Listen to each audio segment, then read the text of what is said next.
Love Guru, but सिर्फ single women के लिए ही क्यों? सिंगल विमेन को मुझे लगता है कि यार मैं उनकी जर्नी को फिलहाल तो ज़्यादा मैप कर पाती हूँ. First thing is my personal ये, और सेकंड ये है कि ऐसा नहीं है कि मैं शादीशुदा लोगों को हेल्प नहीं करती हूँ, लेकिन उनके चैलेंजेस काफ़ी अलग होते हैं क्योंकि शादी हो चुकी है, राइट? और शादी राइट इंसान से करना सबसे ज़्यादा ज़रूरी होता है, करने के बाद निभाना या निकलना वो एक क्वेश्चन आ जाता है.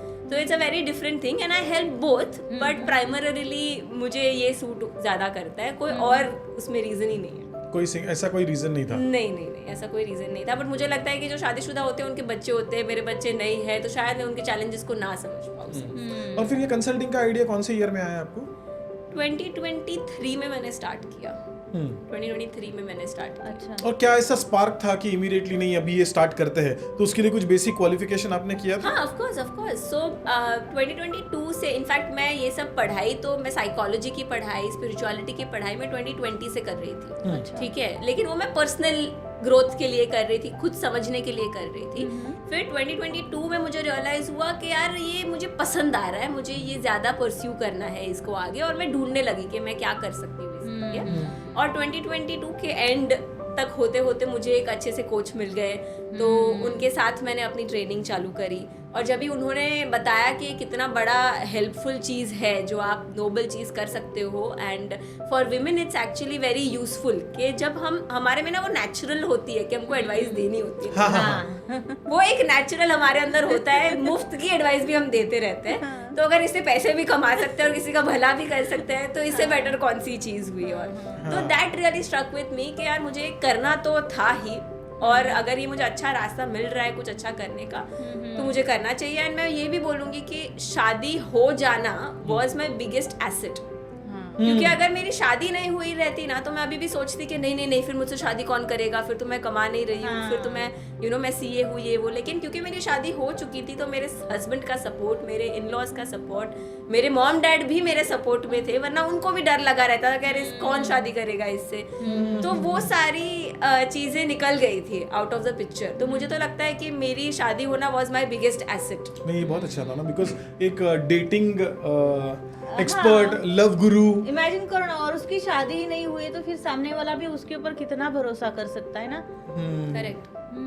वो विमेन एडवाइस के ऊपर मैम मुझे बहुत अच्छी बात याद आई थी, और ये कंटेंट हमारी हमेशा ऐसी हिट जाती है, बिकॉज मैं एक फर्म बिलीवर हूँ. मुझे ऐसा लगता है ना कि जो हस्बैंड अपनी वाइफ की एडवाइस लेता है ना, वो 100% लाइफ में सक्सेसफुल होता है. हाँ, मतलब छोटी छोटी चीज़ें हो या बड़े बड़े लाइफ के एक्सपीरियंसेस हो, फाइनेंशियल डिस्कशंस हो, डिसीजंस हो, अगर वो हस्बैंड लेता है तो उसकी ग्रोथ 100% है. ईगो में अगर हस्बैंड बैठा रहेगा कि मेरी वाइफ को क्या पूछूंगा, उसको क्या पता, वो तो हाउस वाइफ है, उसकी ग्रोथ नहीं होगी. लेकिन जो जाके पूछेगा ना, उसकी 100% ग्रोथ है ना. तो अभी थोड़ा इंटरेस्टिंग पार्ट ट्विस्ट है मेरे माइंड में. जब मैंने इनका स्टडी करने के लिए स्टार्ट किया था नानू, तो मुझे एक ह्यूमरस ऐसा सवाल मेरे माइंड में हमेशा आता था, ऐसे रोल आउट करता था, और वो ये था कि आपको सबसे ज़्यादा कॉल्स ब्रेकअप के बाद में आते हैं या शादी से पहले पैनिक में आते हैं, कि क्या करना चाहिए बताइए. एक्चुअली कोई भी नहीं, मुझे शादी के पैनिक में आते हैं. अच्छा. कि अरे शादी नहीं हो रही है, शादी कब होगी, अभी तो उम्र निकल जा रही है, वो पैनिक में मुझे सबसे ज्यादा कॉल्स आते हैं. क्योंकि अगर शादी हो रही है तो हो जाएगी, ब्रेकअप हो चुका है तो वो लोग थोड़ा अपना रोना धोना कर लेंगे. लेकिन जब ये पॉइंट आता है ना, जब वो रियलाइज करते हैं कि अभी रोना धोना भी हो गया है और शादी भी नहीं हो रही है, तो अब मेरा क्या होगा, तब जाके वो आते हैं मेरे पास, ताकि मैं उनको वो मिरर दिखा सकूं. जो ये सब चीजें ना फ्रेंड्स नहीं दिखाते जल्दी से, और दिखाते हैं तो हम कभी कभी अपने ईगो में देखते नहीं है. फैमिली होती है ना, फैमिली बोलती है कि यार तू, तेरे में प्रॉब्लम है, तू पिकी है, तू चूजी है, इसीलिए तेरा नहीं हो रहा है. पसंद ही नहीं. हाँ, तुझे कोई पसंद नहीं आता. करेक्ट. करेक्ट. सो यही सारी बातें होती है. अभी उनको non judgemental, unbiased, honest truth कौन देगा?